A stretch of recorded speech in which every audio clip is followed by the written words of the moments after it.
Okay. All right. I had James Monroe. So my thesis is James Monroe was one of the most influential leaders in American history because of his ability to help America expand as a nation despite facing many challenges of a young country. So my roadmap for the presentation is I'm basically going to talk about some background information about him and then his major things that happened while he was in office, the Panic of 1819, the Missouri Compromise, the Florida Acquisition, and the Monroe Doctrine. So first, some background. He was born in April 28th, 1758 in Westmoreland County, Virginia. He lived in a family with one sister and three brothers. He studied at the College of William and Mary in Virginia, and he fought in the Battle of Trenton at the age of 18 under George Washington, the Revolutionary War.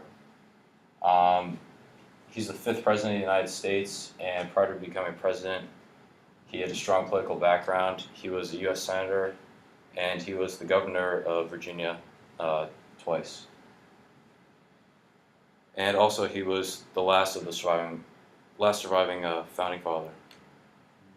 So luckily, when he came into office, James Madison had a pretty good term. And when he came in, the economy was thriving, and the country was in time of peace, liberty, and progress. Unfortunately, the Panic of 1819 happened, and this was a time where there's depression, bank failures, foreclosures, unemployment, the slum in agriculture and manufacturing, and it was caused from poor international trade with other countries.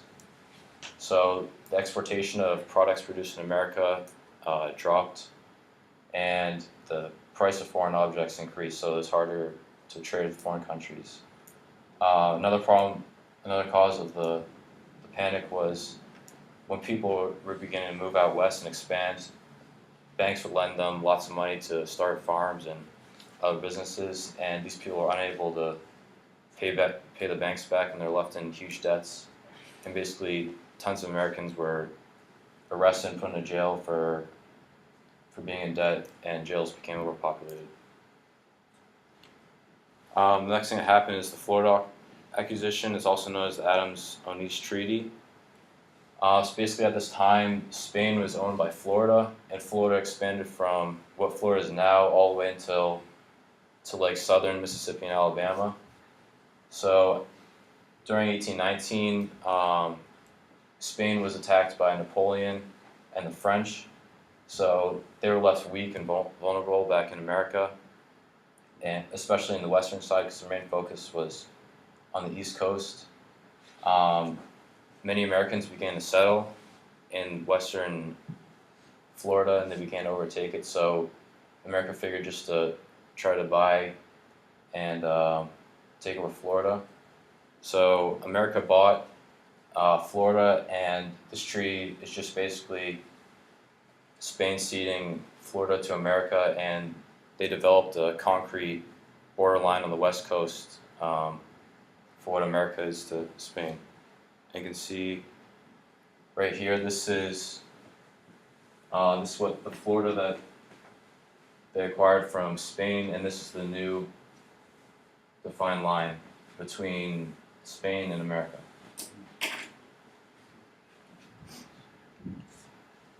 The next thing that happened while he was in office was the Missouri Compromise, which happened between 1820 and 1821.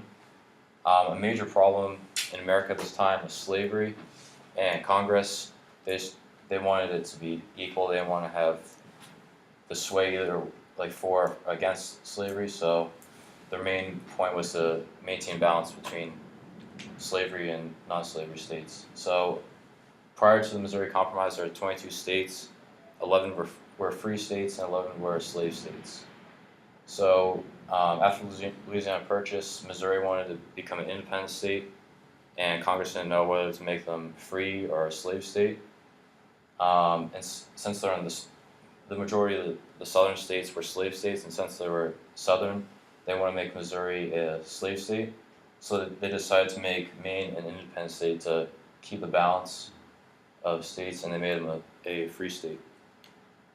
So you can see here, the red states are the slave states, and the neon green is the free states. So you can see here that Missouri was admitted as a slave state, and Maine on the top was made a free state. And you can see the balance between free and slave states.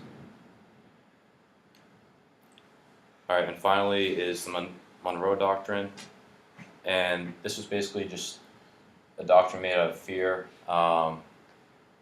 that America didn't want to have another England come in and overtake them. They're scared of another monarchy from Europe. So the doctrine basically says that the U.S. will not tolerate any further colonization in any of the Americas from any European countries or anybody.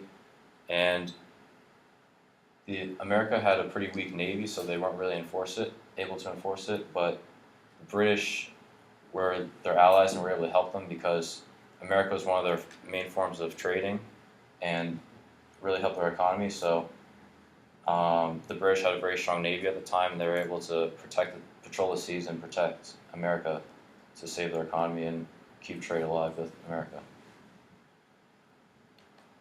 Just more excited. Okay, so let's take